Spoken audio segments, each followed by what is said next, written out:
Good morning Delhi. बहुत स्वागत है आपका सुबह के हमारे इस खास बुलेटिन में। मैं हूं आपके साथ मरियम अली। चलिए जल्दी से नजर डाल लेते हैं आज की बड़ी खबरों पर। जम्मू कश्मीर विधानसभा चुनाव के आखिरी चरण के लिए मतदान जारी है। बता दें कि इस मतदान में जो आखिरी चरण का है, इसमें 40 सीटों पर 415 उम्मीदवार अपनी किस्मत आजमा रहे हैं। पहले 2 चरण में 50 सीटों पर मतदान हो चुका है। मंगलवार यानी आज जिन 40 सीटों पर वोट डाले जा रहे हैं, उनमें 24 सीटें जम्मू संभाग और कश्मीर संभाग की 16 सीटें हैं। पोलिंग बूथ के बाहर लोगों की लंबी कतारें नजर आईं। पाकिस्तान बॉर्डर के पास वाली सीटों पर सुरक्षा के कड़े बंदोबस्त किए गए हैं। वहीं बता दें कि तीसरे चरण के लिए जम्मू संभाग के 4 जिलों जम्मू, सांबा, उधमपुर और कठुआ और कश्मीर के 3 जिलों बांडीपोरा, बारामूला और कुपवाड़ा में 16 सीटों पर मतदान हो रहे हैं। उधर प्रधानमंत्री नरेंद्र मोदी ने मतदाताओं से वोट डालने की अपील की है। उन्होंने सोशल मीडिया हैंडल एक्स पर लिखा कि आज जम्मू कश्मीर विधानसभा चुनाव में तीसरे और आखिरी दौर का मतदान है। मैं सभी मतदाताओं से अनुरोध करता हूं कि वो आगे आएं और लोकतंत्र के त्योहार को सफल बनाने के लिए अपना वोट डालें। मुझे विश्वास है कि इसके अलावा युवा साथी जो पहली बार मतदान करने जा रहे हैं, महिला शक्ति भी बड़ी संख्या में मतदान में हिस्सा लेगी। उधर डेमोक्रेटिक प्रोग्रेसिव आज़ाद पार्टी के अध्यक्ष गुलाम नबी आज़ाद जम्मू कश्मीर विधानसभा चुनाव के लिए जम्मू के एक मतदान केंद्र पर वोट डालने पहुंचे, जिसके बाद उन्होंने अपनी स्याही वाली उंगली दिखाई। साथ ही उन्होंने क्या कहा, सुनिए। मुझे बताया 10 साल के बाद हो रहा है, वो सबको मालूम है। 370 भी इसमें है, 370 भी है, स्टेटहुड भी 35A भी है। एक चीज नहीं है, बहुत सारी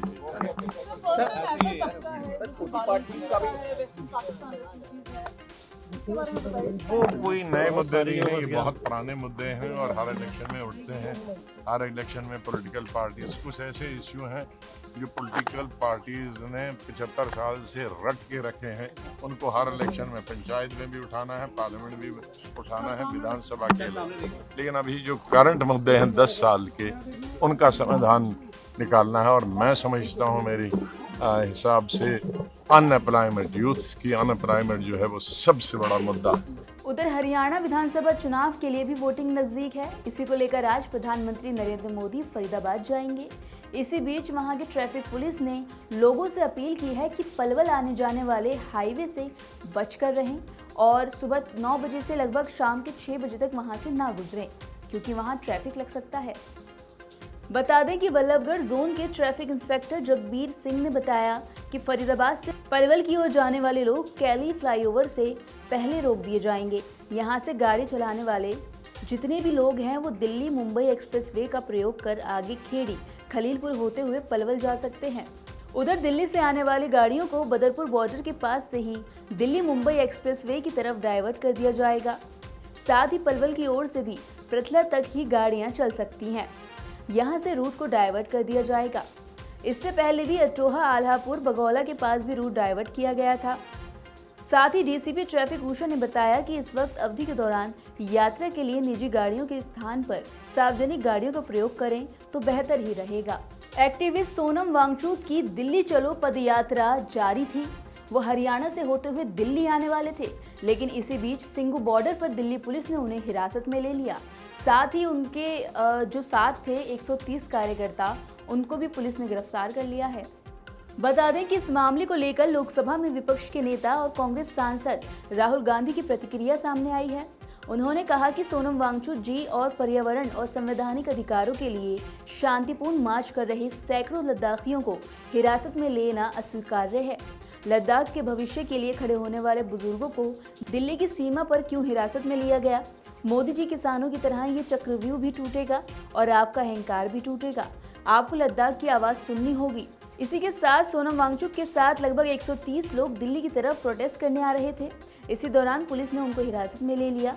इस बात पर आप नेता मनीष सिसोदिया भी गुस्सा है। उन्होंने इस पर क्या कहा, सुनिए। मुझे समझ नहीं आता है कि अमित शाह जी, मोदी जी, भारतीय जनता पार्टी कर क्या रहे हैं। दिल्ली में रेस्टोरेंट्स में, दुकानों पे सरेआम गोलीबारी कर रहे हैं गैंगस्टर्स, उनको तो पकड़ नहीं रहे।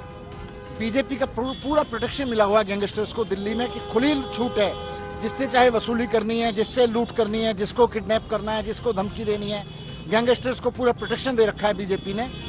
और सोनम वांगचुक साहब जैसे देशभक्त लोग, देश के मुद्दों को उठाने वाले लोग देश की जनता की पीड़ा को उठाने वाले लोग अगर चंद लोगों के साथ एक पदयात्रा करते हुए लद्दाख से आपके यहाँ पे आए हैं तो आप उनको आतंकवादियों की तरह सलूक कर रहे हो कि भाई आतंकवादी घुस जाएंगे। अरे हिम्मत है तो गैंगस्टर्स को रोको ना। दिल्ली पुलिस की जिस शक्ति का इस्तेमाल, जिस इंटेलिजेंस का इस्तेमाल मोदी जी, अमित शाह जी और बाकी सब लोग सोनम वांगचुक को रोकने के लिए करने, वही इस्तेमाल अगर गैंगस्टर्स को रोकने के लिए किया गया होता तो दिल्ली गैंगस्टर्स की राजधानी नहीं बनती। आपको सोनम वांगचुक से खतरा है या गैंगस्टर्स से खतरा है? आप सोनम वांगचुक को रोक लेते हैं, गैंगस्टर्स के खिलाफ कुछ नहीं कर रहे। बड़े बड़े इलाकों में, छोटे छोटे इलाकों में जाके गैंगस्टर्स अपना धमाल मचाए हुए हैं, लेकिन आप सोनम वांगचुक को रोक के हीरो बनना चाहते हैं। किस लिए भाई? सर, आप लोगों ने एलजी से मिलने का भी समय मांगा है दिल्ली की कानून व्यवस्था को लेकर। ये बहुत शर्मनाक है कि दिल्ली के विधायक दिल्ली के एलजी साहब से मिलना चाहते हैं, बताते हैं कि देखिए रंगदारी चल रही है, वसूली चल रही है, गैंगस्टर्स का आतंक चल रहा है। उस पर एलजी साहब विधायकों को मिलने का टाइम नहीं दे रहे। एलजी साहब के पास में केवल इतना टाइम है कि सोनम वांगचुक को बाहर रुकवा दो, क्योंकि ऊपर से बॉस का आदेश है। सोनम वांगचुक हो सकता है साहब की किसी योजना पे खिलाफ बोल रहे हो, साहब की कोई कलई खोल रहे हो, लेकिन गैंगस्टर्स ने आतंक मचा रखा है दिल्ली में, उस पर एलजी साहब के पास समय नहीं है एमएलए से मिलने का भी। अब थोड़ी मौसम की बात कर लेते हैं। मौसम की ताज़ा अपडेट यही है कि फिलहाल तो दिल्ली एनसीआर में बारिश नहीं होगी। जैसा कि आप देख रहे हैं कि लगातार तेज़ धूप खिली हुई है, लोगों को गर्मी लग रही है। इस बीच ये उम्मीद भी होती है कि शायद अब बारिश हो जाए, लेकिन मौसम विभाग ने हालांकि ऐसी कुछ ऑफिशियल स्टेटमेंट नहीं दी है कि मॉनसून चला गया, लेकिन अब लगता तो ऐसा ही है कि मॉनसून चला गया है। साफ आसमान को देखते हुए और तेज धूप निकली हुई है, ये देखते हुए अंदाजा लगाया जा सकता है कि लगभग मॉनसून चला गया है। इस दौरान अधिकतम तापमान भी 37 डिग्री पहुंच गया, वहीं न्यूनतम तापमान 26 डिग्री के आसपास बना रहा। मौसम विभाग का अनुमान है कि आज दिन भर धूप खिली रहेगी। हवा की गति की बात करें तो वो 8 से 16 किलोमीटर प्रति घंटे तक हो सकती है। इसी के साथ अधिकतम और न्यूनतम तापमान 35 से 26 डिग्री पर बना रहेगा। इस बीच अगर बीते दिन की बात करें तो सुबह से ही तेज धूप निकली हुई थी, जिसके चलते तापमान में बढ़ोतरी भी हुई। अधिकतम तापमान 34.4 डिग्री रहा, वहीं न्यूनतम तापमान सामान्य से 1 डिग्री ज़्यादा यानी 24.9 डिग्री दर्ज किया गया। उधर हवा में नमी का स्तर 92 से 55% तक रहा। दिल्ली की हवा में प्रदूषण कणों का स्तर बढ़ रहा है। केंद्रीय प्रदूषण नियंत्रण बोर्ड के मुताबिक बीते दिन दिल्ली का AQI 127 दर्ज किया गया। एक दिन पहले यानी रविवार को ये 76 था। 24 घंटे के भीतर इसमें 91 अंकों की बढ़ोतरी हुई। अगले 2 दिनों के बीच इसके स्तर में और इजाफा होने की संभावना है। अगर प्रदूषण ऐसा ही बना रहा तो ये काफ़ी खतरनाक रहेगा। तो हमने आपको वो सभी ज़रूरी खबरें दिखाई जो आपके लिए जाननी बेहद ज़रूरी थी। हम लगातार इसका अपडेट भी आपको देते रहेंगे, बस आपको बने रहना होगा नवोदय टाइम्स पंजाब केसरी के साथ।